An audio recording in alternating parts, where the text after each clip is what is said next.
तो hi hello my YouTube family and मुझे पता है कि आप लोगों को मेरे वाटर कलर ड्राइंग कुछ ज्यादा ही अच्छे लगते हैं एंड आपको भी लगता है कि आपने भी वाटर कलर से कुछ इस लेवल की ड्राइंग बनानी चाहिए। बट आप जब वाटर कलर से ड्राइंग बनाने की कोशिश करते हो तो कुछ अजीब सा ही बन जाता है, मतलब कि उस लेवल की ड्राइंग नहीं बन पाती। तो कोई ना, क्योंकि आपका भाई आपको आज की वीडियो में वाटर कलर का मास्टर बना देगा एंड उसी के साथ में मैं आज की वीडियो में आपको वाटर कलर के रिलेटेड कुछ टिप्स एंड आइडिया बताऊंगा जिसका यूज करके आप इजीली वाटर कलर को मास्टरी कर दोगे। तो विदाउट एनी टाइम के लिए इस क्रेजी वीडियो को स्टार्ट कर दे।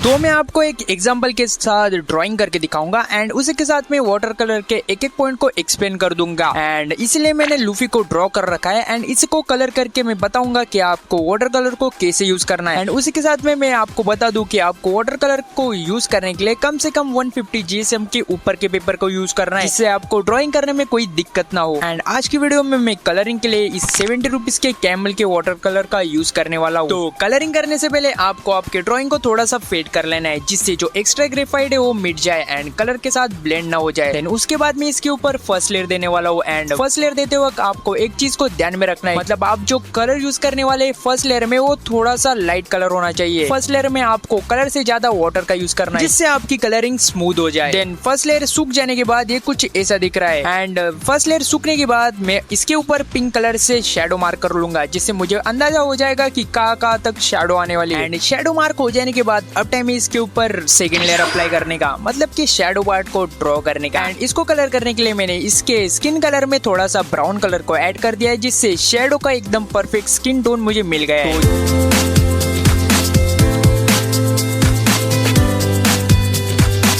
जब तक स्किन का पार्ट सूख रहा है उतनी देर तक मैं इसके बाकी के क्लोथ के ऊपर भी फर्स्ट लेयर दे दूंगा। जैसे कि इसके हेड के ऊपर मैं येलो कलर से, उसके बाद में एक एक करके इसके पूरे क्लोथ के ऊपर फर्स्ट लेयर दे दूंगा।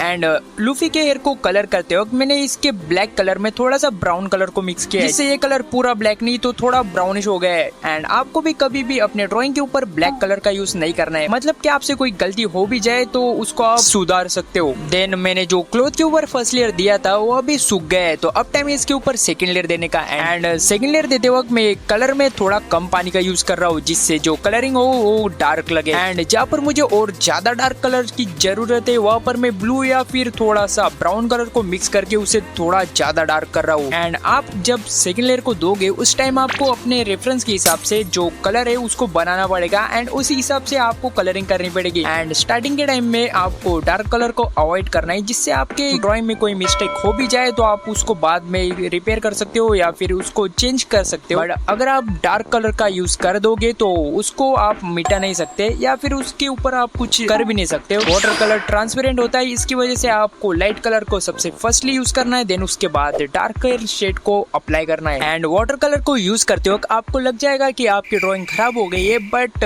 ट्रस्ट द प्रोसेस, मतलब कि आप जैसे जैसे कलरिंग करते जाओगे वैसे वैसे आपकी ड्राइंग थोड़ी थोड़ी अच्छी लगने लगेगी। बाकी आप जितना प्रैक्टिस करोगे उस हिसाब से आपकी ड्राइंग और ज्यादा ही इम्प्रूव हो जाएगी। तो अभी सेकंड लेयर भी अच्छे से सूख चुका है, तो अब टाइम है इसके ऊपर थर्ड लेयर देने का। एंड एक एडिशनल है, क्योंकि ये टेक्निक सिर्फ मैं ही यूज करता हूँ अपनी ड्राइंग में, जिससे मेरी ड्राइंग और ज्यादा अच्छी लगती है। मतलब कि जिस एरिया में जो कलर है उसके अंदर मैं थोड़ा ज्यादा पानी को यूज करता हूँ, मतलब थोड़ा ट्रांसपेरेंट रखता हूँ एंड उसको मैं अपने कलरिंग के ऊपर अप्लाई करता हूँ, जिससे जो कलरिंग है एंड जो शेडो एक दूसरे में अच्छे से ब्लेंड हो जाती है एंड इससे ड्राइंग थोड़ी अच्छी लगती है। अब टाइम है इसके ऊपर आउटलाइन करने का एंड आउटलाइन करने के लिए मैं ब्लैक बॉल पेन का यूज कर रहा हूँ। एंड आपको भी आउटलाइन करते वक्त सबसे ज्यादा पेशेंस रखना है, क्योंकि आउटलाइन में अगर कोई गड़बड़ हो गई तो आपकी पूरी मेहनत खराब हो सकती है। इसलिए आउटलाइन करते वक्त थोड़ा स्लोली आउटलाइन करनी चाहिए, जिससे कोई मिस्टेक होने के चांस कम हो जाए। एंड पूरी कलरिंग सूख जाने के बाद अब टाइम है इसके ऊपर हाईलाइट ड्रॉ करने का। एंड हाईलाइट ड्रॉ करने के लिए मैं व्हाइट कलर का यूज करूंगा एंड जहाँ पर रेफरेंस में हाईलाइट दिखाई हुए जगह पे मैं व्हाइट कलर का यूज करूंगा। एंड लास्टली मुझे लग रहा है कि जहाँ पर कुछ ज्यादा डेप्थ की जरूरत है वहाँ पर मैं कुछ ज्यादा डेप्थ को एडिशनली ऐड कर रहा हूँ। एंड ऐसा करना कोई कंपलसरी नहीं है, बट इससे आपकी ड्राइंग थोड़ी सी इम्प्रूव हो जाती है, मतलब आप आपकी कलरिंग और ज्यादा अच्छी लगती है, तो इसलिए मैं कुछ ज्यादा डेप्थ को ऐड कर रहा हूँ। एंड कैरेक्टर की कलरिंग हो जाने के बाद अब टाइम है बैकग्राउंड को ड्रॉ करने की। एंड बैकग्राउंड ड्रॉ करने के लिए मैं सबसे पहले पेपर के ऊपर पानी को डाल देता हूँ, जिसको कहते हैं वेट एंड वेट टेक्निक, मतलब जिसमें आपको पेपर के ऊपर पानी को अप्लाई करना है। देन उसके बाद आपको जो बैकग्राउंड में कलर करना है उसको सिर्फ ऐसे स्प्रेड करते जाना है, जिससे वो कलर अच्छी तरीके से जहाँ पे आपने पानी डाला है उतनी जगह पे फैल जाएगा, जिससे एक अच्छा ट्रांजिशन आता है एंड आपकी कलरिंग कुछ ज्यादा स्मूथ लगती है। एंड इस टेक्निक को मैं ज्यादा करके बैकग्राउंड एंड स्किन में यूज करता हूँ, जिससे जो कलरिंग है वो स्मूथ लगती है एंड कलरिंग में पैचेस नहीं दिखते। बैकग्राउंड को ड्रॉ करते वक्त मैं सबसे पहले लाइट कलर को अप्लाई करता हूँ, देन उसके बाद जो कैरेक्टर के पास के एरिया है वहाँ पर मैं डार्क कलर को थोड़ा थोड़ा स्प्रेड करते जाता हूँ। एंड अभी कलरिंग भी हो चुकी है। एंड अगर आपको वीडियो अच्छा लगे तो वीडियो को लाइक कर देना एंड चैनल पे नए होंगे तो चैनल को सब्सक्राइब कर देना। एंड रिजल्ट देखने के बाद इस ड्राइंग को आप रेट कर सकते हो कमेंट में, एंड मुझे कमेंट में बता देना कि आपको नेक्स्ट वीडियो किस टॉपिक के ऊपर चाहिए, जल्दी से कमेंट कर दो। बाकी this is the final result.